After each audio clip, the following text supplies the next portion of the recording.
부산 대연지구대. 오늘 오후 3시. 네팔 유학생이 무릎을 꿇고 오열했습니다. 등록금 380만 원, 부모가 소 한 마리를 팔아 마련한 돈. 납부 마감까지 3시간. 제발 찾아주세요. 그때 문이 열렸고 한 사람이 들어왔습니다. 그리고 그의 인생이 뒤집혔습니다. 안녕하세요. 저는 아룬타파입니다. 오늘은 2024년 8월 27일. 제가 겪은 믿기 어려운 이야기를 여러분께 직접 들려드리려고 합니다. 지금도 생각만 하면 온몸이 떨리는 제 인생에서 가장 절망적이었던 24시간의 기록입니다. 사건의 발단은 어제 8월 26일 오전 9시 30분이었습니다. 경성대학교 앞 횡단보도. 평범한 월요일 아침 출근길 시민들로 붐비는 그 거리에서 제가 들고 있던 하얀 봉투 한 장이 바닥에 떨어졌습니다. 그 순간을 지금도 선명하게 기억합니다. 신호등이 바뀌었고 사람들이 급하게 걸음을 재촉했습니다. 저도 마찬가지였죠. 가방을 어깨에 메고 서둘러 횡단보도를 건너려 했는데 가방 지퍼가 완전히 닫히지 않았다는 것을 몰랐습니다. 봉투 안에는 현금 380만 원이 고스란히 들어 있었습니다. 저에게 이 돈은 단순한 등록금이 아니었습니다. 고향 네팔의 가난한 농부인 부모님이 20년간 키운 소를 팔아 마련해 주신 우리 가족의 모든 희망이 담긴 돈이었습니다. 그 소의 이름은 락스미. 제가 태어날 때부터 함께 자란 가족 같은 존재였습니다. 하지만 저는 그때 몰랐습니다. 제가 얼마나 소중한 것을 잃어버렸는지를. 그냥 평범한 하루가 될 줄 알았던 그 월요일 아침이 제 인생 최악의 날이 될 줄은 꿈에도 몰랐습니다. 30분 후, 기숙사에서 가방을 연 순간 제 얼굴은 하얗게 변했습니다. 식은땀이 등줄기를 타고 흘렸고 손이 부들부들 떨렸습니다. 봉투가 없었습니다. 처음에는 믿을 수 없었습니다. 분명히 넣어뒀는데 다른 곳에 둔 건 아닐까? 혹시 꾸민 건 아닐까? 현실을 받아들이고 싶지 않아서 계속 부정했습니다. 친구 라메 씨가 들어왔고 저의 창백한 얼굴을 보더니 무슨 일이냐고 물었습니다. 저는 떨리는 목소리로 상황을 설명했습니다. 라메 씨의 얼굴도 순식간에 하얗게 변했습니다. 설마 그 등록금을? 우리는 미친 듯이 방을 뒤졌지만 봉투는 없었습니다. 1시간을 뒤진 후 저는 바닥에 주저앉았습니다. 다리에 힘이 완전히 빠져버렸습니다. 그제서야 현실을 받아들일 수밖에 없었습니다. 무릎에 힘이 빠져 주저앉았고 목구멍이 메어와 말조차 나오지 않았습니다. 온몸이 떨렸고 세상이 어둠 속으로 빨려 들어가는 것 같았습니다. 라메 씨가 제 어깨를 두드리며 말했습니다.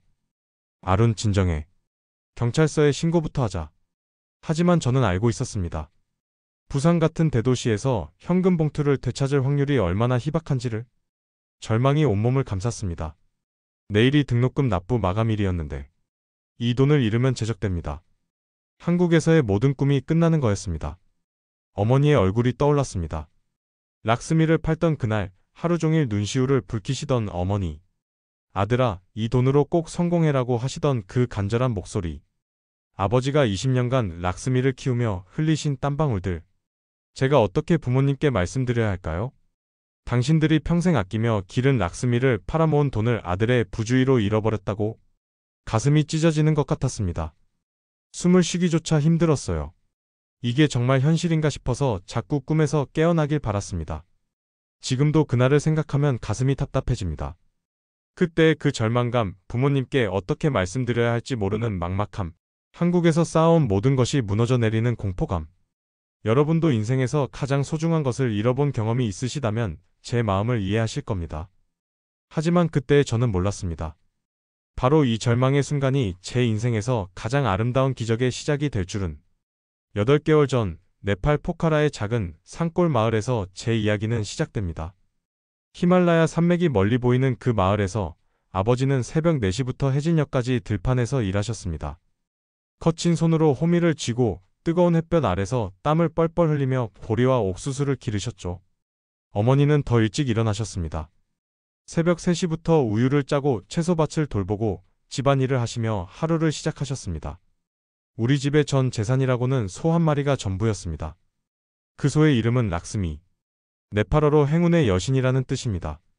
정말로 락스미는 우리 가족의 행운이었습니다. 락스미는 제가 태어나던 해에 우리 집에 왔습니다. 송아지였던 락스미가 자라면서 저도 함께 자랐습니다. 어린 시절 제가 아플 때면 락스미 옆에서 잠들곤 했습니다. 부드러운 털과 따뜻한 체온이 어머니 품만큼이나 포근했거든요. 학교에서 돌아오면 제일 먼저 락스미에게 달려가 하루 있었던 일을 이야기해주곤 했습니다. 락스미는 마치 제 말을 알아듣는 것처럼 고개를 끄덕이며 들어줬죠.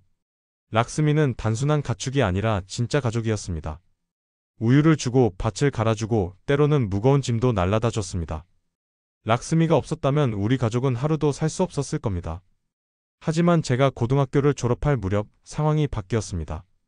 아버지가 점점 무거운 표정을 짓기 시작하셨습니다. 저녁마다 부모님이 작은 목소리로 무언가를 의논하는 소리가 들렸지만 무슨 내용인지는 알 수 없었습니다. 어느 날 밤 아버지가 저를 부르셨습니다. 아버지의 얼굴에는 깊은 주름이 패여 있었고 눈가에는 걱정이 가득했습니다. 아루나, 네팔에서는 아무리 공부를 잘해도 기회가 없다. 한국에 가서 공부해라. 그곳에서는 실력만 있으면 성공할 수 있다고 하더라. 한국. 저에게는 정말 꿈의 나라였습니다. K-파프가 드라마를 통해 알게 된 그 나라, 그리고 무엇보다 교육 선진국이라는 이미지. 하지만 현실을 마주했을 때 유학비는 천문학적이었습니다. 우리 가족이 평생 모아도 어려운 금액이었죠. 며칠 뒤 방에서 공부하고 있는데 부모님이 거실에서 이야기하시는 소리가 방문 틈새로 스며들었습니다.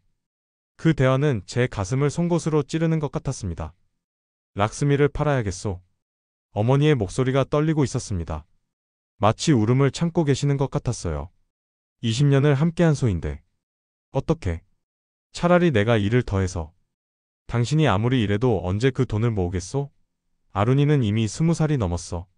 더 늦으면 안 돼. 아버지의 목소리에도 깊은 슬픔이 배어 있었습니다. 아룬이가 성공하면 나중에 더 좋은 소를 살 수 있어. 지금은 아들의 미래가 더 중요해. 그 대화를 듣는 제 마음이 얼마나 무거웠는지 모릅니다. 가슴이 먹먹하고 숨이 막혔습니다. 눈물이 왈칵 쏟아졌어요. 20년을 함께한 가족 같은 락스미를 쟤 때문에 팔아야 한다니. 어떻게 이런 일이 생길 수 있을까요? 그날 밤 잠을 이룰 수 없었습니다. 락스미 생각만 났습니다. 어린 시절 함께 뛰어놀던 기억, 아플 때 옆에서 지켜줬던 따뜻함, 학교에서 돌아올 때마다 반겨주던 그 온순한 눈빛. 모든 게 주마등처럼 스쳐 지나갔습니다. 팔기로 결정된 그날, 저는 락스미 곁에서 마지막 밤을 보냈습니다. 락스미의 목을 감싸 안고 훌쩍거리며 말했습니다. 락스미야, 미안해. 내가 더 똑똑했다면, 장학금을 받을 수 있었다면 너를 보내지 않아도 됐을 텐데. 락스미는 마치 제 마음을 아는 것처럼 고개를 제 어깨에 기대어줬습니다. 그 순간 눈물이 강물처럼 흘렀습니다. 다음 날 아침 마을 장터에서 락스미가 팔렸습니다. 150만 루피. 우리 가족 1년 생활비에 해당하는 돈이었습니다. 그날 장터에서 락스미를 새 주인에게 넘겨주시는 아버지의 뒷모습이 얼마나 쓸쓸해 보였는지, 20년간 함께해온 동반자를 보내야 하는 아버지의 마음은 어땠을까요?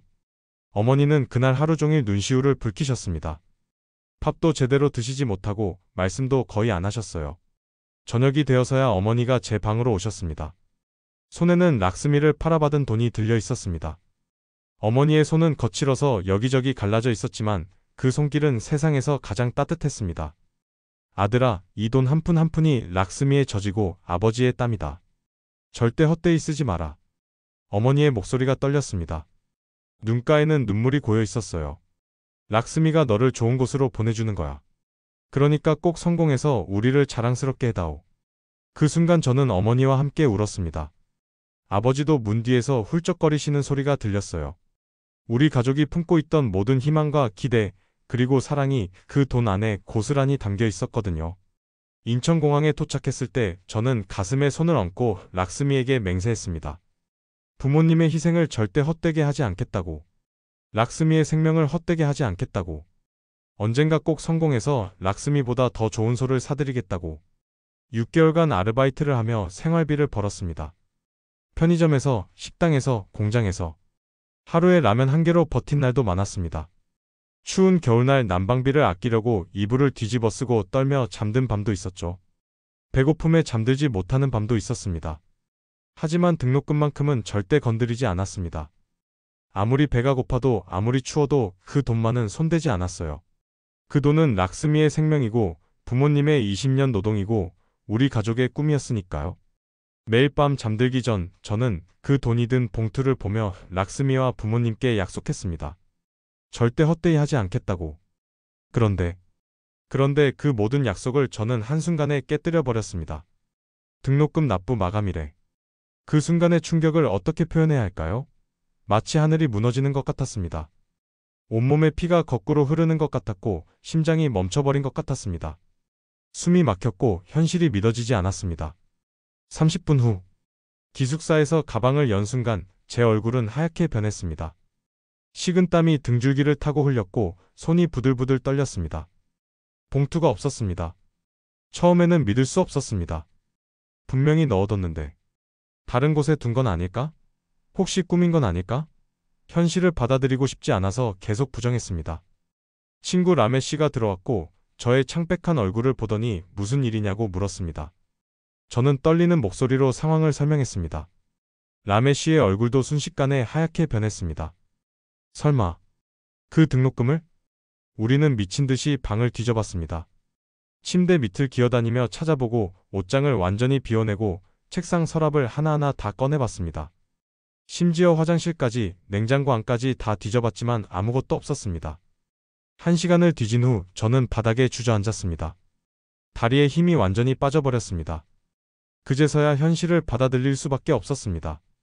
길에서 떨어뜨렸다는 것을, 부산의 복잡한 거리에서, 그것도 현금이 든 봉투를, 아침 출근 시간에 북적거리는 횡단보도에서. 라메 씨가 제 어깨를 두드리며 말했습니다.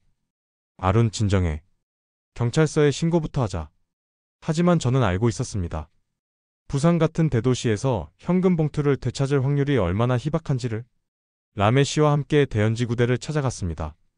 다리에 힘이 없어서 비틀거렸어요. 지구대까지 가는 10분 동안 머릿속은 온통 혼란스러웠습니다. 정말 찾을 수 있을까?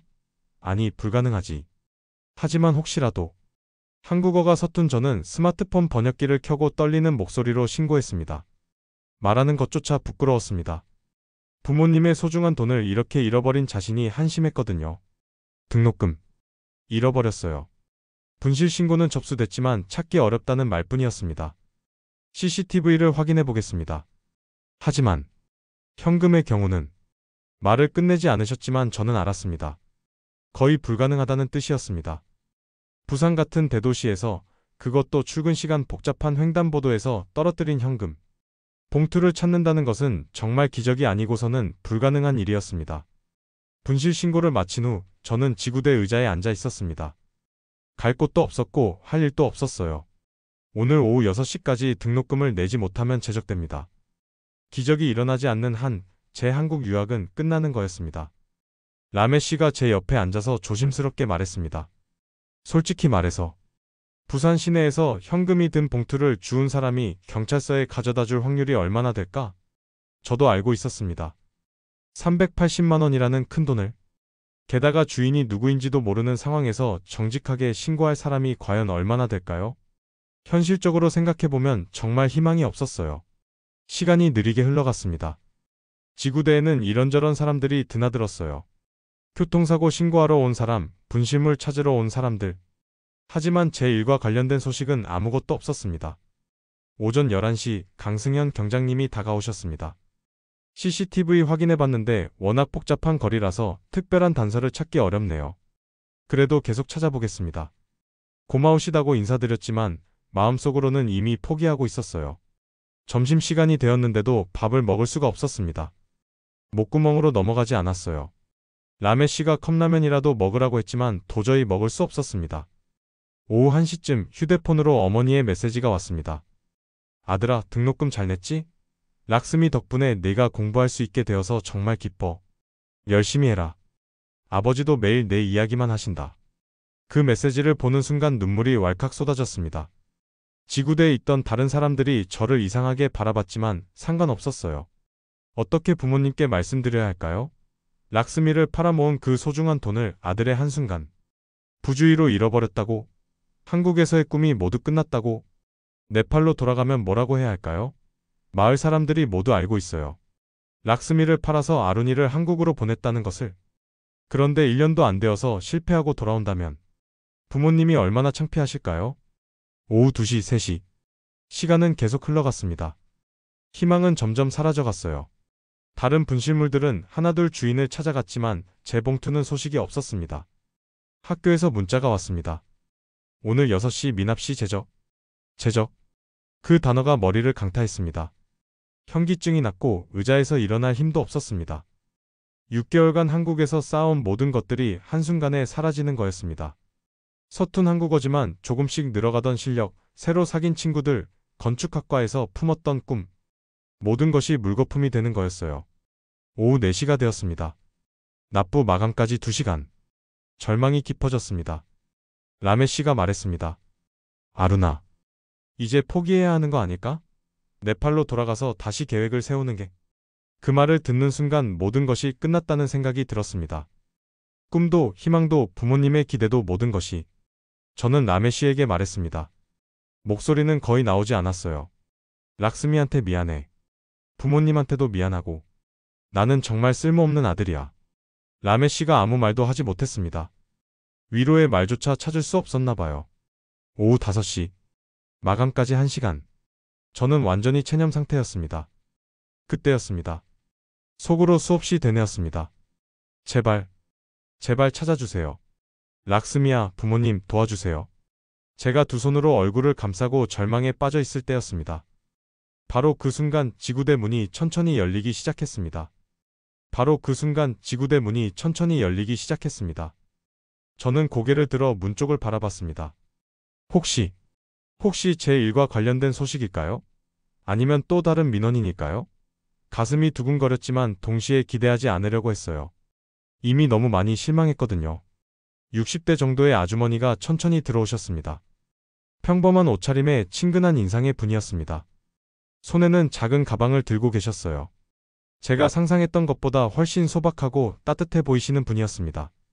아주머니는 민원 접수 창구로 다가가셨습니다. 강승현 경장님이 맞이했어요. 어떻게 오셨어요?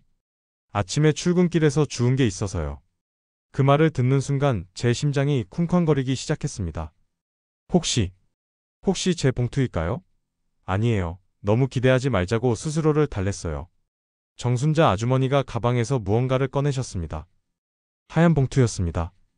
제가 잃어버린 그 봉투와 똑같이 생긴. 그 순간 온몸에 전율이 흘렸습니다. 믿을 수 없었어요. 꿈인가 싶어서 자신의 뺨을 꼬집어 봤습니다. 아팠습니다. 현실이었어요. 라메 씨도 제 옆에서 입을 떡 벌리고 있었습니다. 우리는 서로를 바라보며 눈을 크게 떴어요.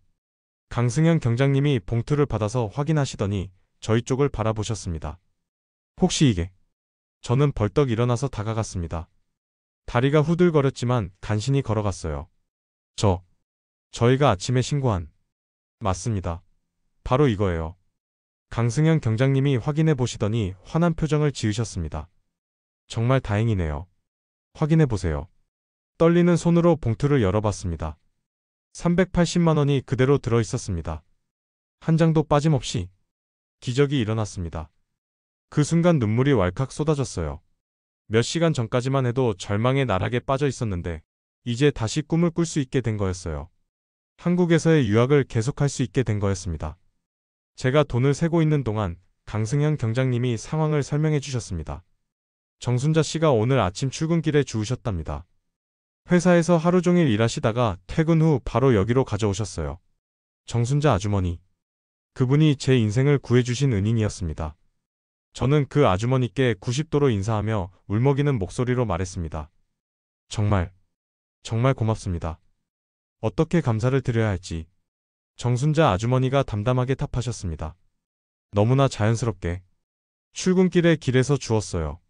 분명 누군가 급하게 찾고 있을 거라 생각했죠. 그 말을 들으며 저는 더욱 놀랐습니다. 바쁜 출근길에도 남의 일을 생각해 주시다니. 하지만 하루 종일 일하시면서 보관하고 계시다가 퇴근 후에도 집에 가지 않고 여기까지.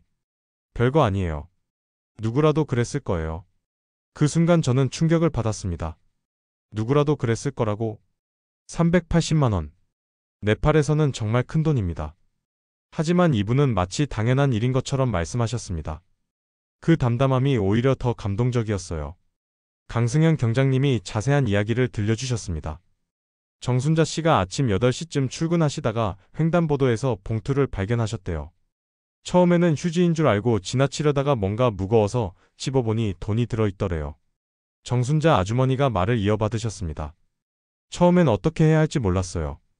그런데 이런 큰 돈을 잃어버린 사람이 얼마나 속상할까 생각하니까 아주머니의 목소리에는 진심 어린 걱정이 담겨 있었습니다. 저 같은 낯선 외국인을 위해 하루 종일 걱정해 주셨다니. 회사에 가져가서 동료들한테 물어봤어요. 어떻게 해야 하냐고. 다들 경찰서에 가져다 주라고 하더라고요. 그러고 보니 정순자 아주머니도 고민이 많으셨을 거예요. 380만 원이라는 큰 돈을 어떻게 처리해야 할지. 점심시간에도 회의 중에도 계속 생각났어요. 이 돈을 잃어버린 사람이 지금 얼마나 힘들어할까. 그 말을 들으며 눈물이 또 났습니다. 바로 그 시간에 저는 이 지구대에서 절망에 빠져 있었는데 이분은 저를 걱정해주고 계셨던 거예요. 사실 오늘 회사에서 중요한 회의가 있었거든요. 그런데 자꾸 이 봉투 생각이 나서 집중이 안 되더라고요. 정순자 아주머니가 웃으시며 말씀하셨어요. 동료가 그러더라고요. 언니 왜 이렇게 신경 써? 그냥 경찰서에 맡기면 되잖아. 하지만 그냥 마음이 안 놓이더라고요. 강승현 경장님이 말했습니다. 퇴근 시간이 되자마자 바로 여기로 오셨어요. 집에도 안 가시고. 집에 가면 내일 아침에나 올 수 있잖아요. 그럼 그 사람이 하루 더 고생하는 거고. 그래서 바로 왔어요. 그 배려심에 가슴이 뜨거워졌습니다. 저를 위해 하루를 이렇게 신경 써주시다니. 라메 씨가 옆에서 놀란 표정으로 말했습니다. 정말 대단하시네요. 한국 사람들은 정말. 그때 제가 떨리는 목소리로 말했습니다. 아주머니, 저는 네팔에서 왔어요. 부모님이 소를 팔아서 모아주신 돈이에요. 그 순간 정순자 아주머니의 표정이 변했습니다. 눈에 안쓰러운 기색이 가득 스쳤어요. 어머, 그랬구나. 그럼 더더욱 잃어버리면 안 되는 돈이었네. 아주머니가 제 어깨를 가볍게 두드리시며 말씀하셨습니다. 앞으로 조심해야 해. 이런 일이 또 생기면 안 되니까. 그리고 이렇게 덧붙이셨습니다. 목소리에 진심이 가득 담겨 있었어요. 우리나라에 공부하러 온 학생이 이런 일로 고생하면 안 되지. 멀리서 와서 얼마나 힘들겠어. 우리나라. 그 말이 가슴 깊이 박혔습니다. 외국인인 저를 마치 자신의 자식처럼 걱정해 주시는 마음이 느껴졌어요. 처음에 봉투를 봤을 때 혹시 학생이 잃어버린 건 아닐까 생각했어요. 요즘 대학 등록금이 얼마나 비싼데. 정순자 아주머니가 말을 이어가셨어요. 우리 딸도 대학 다닐 때 등록금 때문에 얼마나 고생했는지 아니까. 그 마음 너무 잘 알아. 현장에 있던 강승현 경장님도 뭉클한 표정으로 말했습니다. 정말 다행입니다. 정순자 씨 같은 분이 계셔서 우리 사회가 따뜻한 거죠. 라메 씨도 옆에서 감동받은 표정으로 말했습니다. 아룬 정말 기적이야. 이런 일이 정말 일어나다니. 네, 정말 기적이었습니다. 하지만 이 기적은 정순자 아주머니의 선한 마음이 만들어낸 기적이었어요. 그 순간 저는 깨달았습니다. 이것은 단순히 돈을 되찾은 게 아니라는 것을.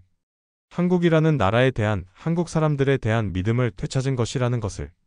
감사함과 감동이 밀려와 눈물이 멈추지 않았습니다. 가슴이 퍽 차올랐어요. 이런 분이 정말 계시다니. 락스미가 하늘에서 저를 도와주신 게 아닐까 싶었습니다. 시계를 보니 오후 5시 30분이었습니다. 등록금 납부 마감까지 30분이 남았어요. 아직 시간이 있었습니다. 정말 간발의 차이였죠. 저는 정순자 아주머니께 다시 한번 깊이 인사드렸습니다. 정말 감사합니다. 평생 잊지 않겠습니다. 괜찮아. 당연한 일 했을 뿐이야. 이제 빨리 가서 등록금 내고 열심히 공부해라. 그 따뜻한 말씀에 다시 한번 눈물이 났습니다. 라메 씨와 저는 급하게 학교로 향했습니다. 하지만 마음은 이미 날아갈 것처럼 가벼웠어요. 몇 시간 전까지만 해도 절망에 빠져 있었는데 이제는 희망으로 가득했습니다. 한국의 정순자 아주머니 같은 분이 계시다니. 정말 감사했습니다. 우리는 행정실로 달렸습니다. 시계를 보니 오후 5시 40분. 마감까지 20분밖에 남지 않았어요. 빨리빨리. 라메 씨가 저를 재촉했지만 저는 오히려 차분해졌습니다. 몇 시간 전까지만 해도 절망에 빠져 있었는데 이제는 마음이 한결 가벼웠어요. 정순자 아주머니 덕분이었습니다. 라메 씨야, 정말 기적이야. 이런 일이 정말 일어나다니. 맞아. 나도 믿기지 않아. 정말 대단한 분이셨어. 학교에 도착해서 등록금을 무사히 납부했습니다. 행정실 직원이 영수증을 건네주는 그 순간 모든 것이 현실이라는 것을 실감했어요. 다행이네요. 마감 10분 전이었어요. 그 말을 듣고 식은땀이 흘렸습니다. 정말 간발의 차이였죠. 기숙사로 돌아가는 길, 저는 정순자 아주머니 생각만 났습니다. 어떻게 그런 분이 계실 수 있을까요? 380만 원이라는 큰 돈을 하루 종일 보관하시다가 퇴근 후에도 집에 가지 않고 바로 경찰서로 가셨다니. 아루나, 너 완전히 다른 사람 됐네. 몇 시간 전까지만 해도 죽을 상이었는데. 라메 씨 말이 맞았어요. 저는 정말 완전히 달라졌습니다. 하지만 그 변화는 단순히 돈을 되찾아서가 아니었어요. 그날 밤 저는 부모님께 전화드렸습니다. 목소리가 떨렸어요. 기쁨과 감동이 뒤섞인 복잡한 감정이었거든요. 어머니, 등록금 잘 냈어요. 그래, 다행이다. 이제 마음 편히 공부만 해라. 저는 정순자 아주머니 이야기를 어머니께 자세히 들려드렸습니다. 어떻게 봉투를 잃어버렸는지, 얼마나 절망적이었는지, 그리고 어떻게 기적처럼 되찾았는지. 정말 고마운 분이구나. 우리 아들이 좋은 나라에 있는 것 같아 안심이다. 어머니의 목소리에서 안도감이 느껴졌어요. 어머니, 정순자 아주머니가 말씀하시기를 누구라도 그랬을 거예요 라고 하셨어요. 하지만 정말 그럴까요? 글쎄, 세상에는 좋은 사람도 많고 나쁜 사람도 많지. 하지만 네가 좋은 분을 만난 건 분명해. 저도 언젠가 그런 사람이 되고 싶어요. 정순자 아주머니처럼. 전화를 끊고 나서 저는 오늘 하루를 돌이켜봤습니다. 절망에서 희망으로, 불신에서 믿음으로. 정말 극과 극의 하루였어요. 며칠이 지났습니다. 제 머릿속에는 여전히 정순자 아주머니의 모습이 선명했어요. 그분의 담담한 표정, 누구라도 그랬을 거예요 라고 하신 그 말씀. 그런데 이상한 일이 일어나기 시작했습니다. 캠퍼스에서 저를 보는 사람들의 시선이 달라진 거예요. 너 그 네팔 학생이지? 같은 과 한국인 동기가 저에게 다가왔습니다. 전에는 거의 말을 섞지 않던 친구였어요. 그 이야기 들었어. 등록금 찾았다면서? 저는 놀라서 물었습니다. 어떻게 알았어요? 뉴스에 나왔어. 부산에서 외국인 유학생 등록금 찾아준 시민 이야기. 정말 뉴스에 나왔다니. 저는 믿을 수 없었어요. 와, 진짜 다행이다. 그 아주머니 정말 대단하시네. 그 친구의 표정에서 진심 어린 관심을 느꼈습니다. 전에는 저를 외국인으로만 보던 시선이었는데 이제는 같은 학생으로 보는 것 같았어요. 우리랑 같이 점심 먹을래? 정말요? 당연하지. 너도 우리 과학생인데. 그날 점심시간은 제 한국 생활에서 가장 특별한 시간이었습니다. 처음으로 한국인 동기들과 함께 학생 식당에서 밥을 먹었어요. 네팔 음식도 맛있어? 한국 음식도 이제 익숙해졌어요.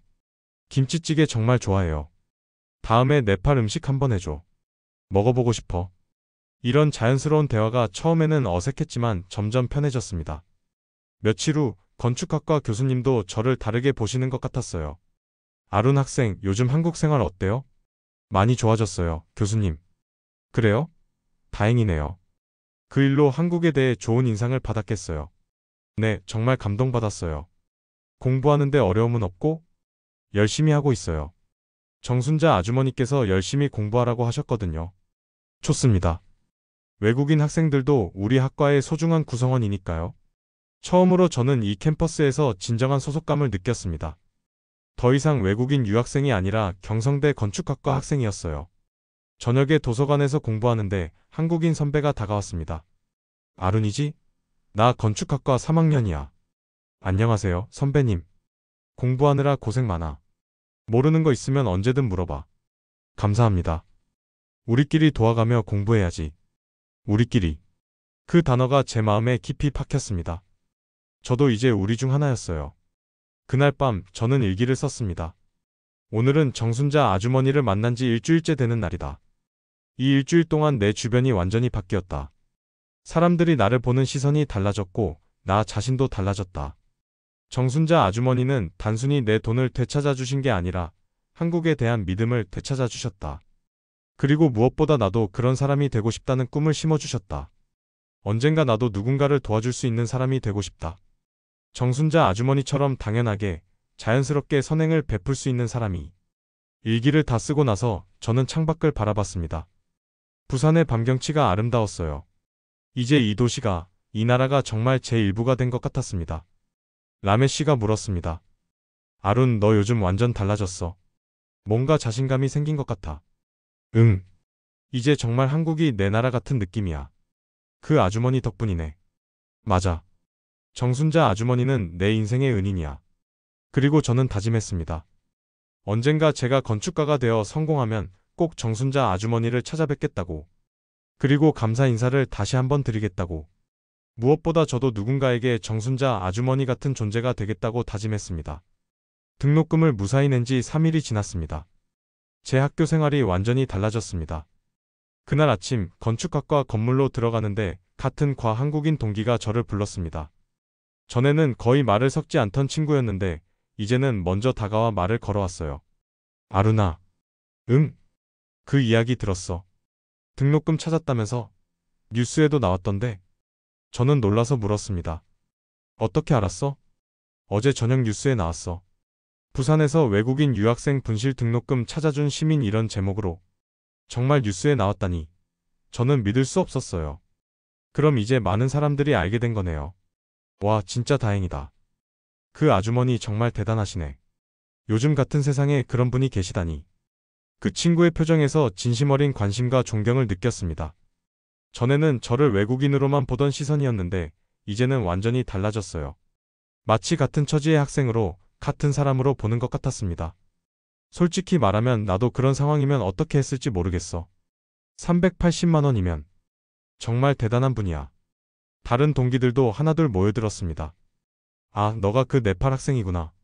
우리나라 아주머니들 정말 대단하지? 나도 뉴스 보고 감동받았어. 다음에 네팔 음식 한번 해줘. 먹어보고 싶어. 이런 자연스러운 대화들이 처음에는 어색했지만 점점 편해졌습니다.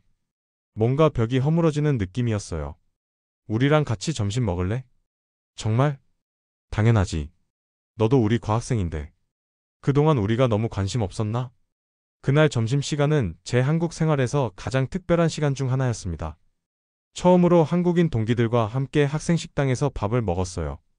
네팔에서는 뭐 먹어? 달바트라고 있어. 쌀이랑 카레 같은 거. 한국 음식은 어때? 김치 먹을 수 있어?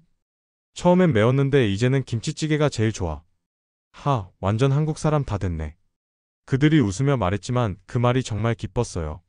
한국 사람 다 됐다는 말이 이렇게 따뜻하게 들릴 줄 몰랐습니다. 오후 강의 시간에도 분위기가 달랐습니다. 조별 과제를 할 때 처음으로 한국인 학생들이 저를 팀에 먼저 초대해줬어요. 아룬이랑 같이 하자. 3D 모델링 잘하잖아. 전에는 항상 남의 씨와 다른 외국인 학생들끼리만 팀을 이뤘는데 이제는 자연스럽게 섞여서 활동할 수 있게 되었습니다. 며칠 후 건축학과 김 교수님이 수업 후에 저를 부르셨습니다. 아룬 학생, 요즘 한국 생활 어때요? 많이 좋아졌어요, 교수님. 그 일로 뉴스에도 나왔던데 정말 다행이었어요. 한국에 대해 좋은 인상을 받았겠어요. 네, 정말 감동받았어요. 한국 사람들이 이렇게 따뜻한 줄 몰랐어요. 공부하는데 어려움은 없고 언어적인 부분이나 열심히 하고 있어요. 정순자 아주머니께서 열심히 공부하라고 하셨거든요. 교수님이 따뜻하게 웃으셨습니다. 좋습니다. 외국인 학생들도 우리 학과의 소중한 구성원이니까요. 앞으로도 어려운 일 있으면 언제든 상담하러 오세요. 감사합니다, 교수님. 그리고 한국어도 많이 늘었네요. 처음 왔을 때보다 훨씬 자연스러워졌어요. 처음으로 저는 이 캠퍼스에서 진정한 소속감을 느꼈습니다. 더 이상 외국인 유학생이 아니라 경성대 건축학과 학생이었어요. 일주일 후 저녁에 도서관에서 공부하고 있는데 한국인 선배가 다가왔습니다. 아룬이지? 나 건축학과 3학년 박민준이야.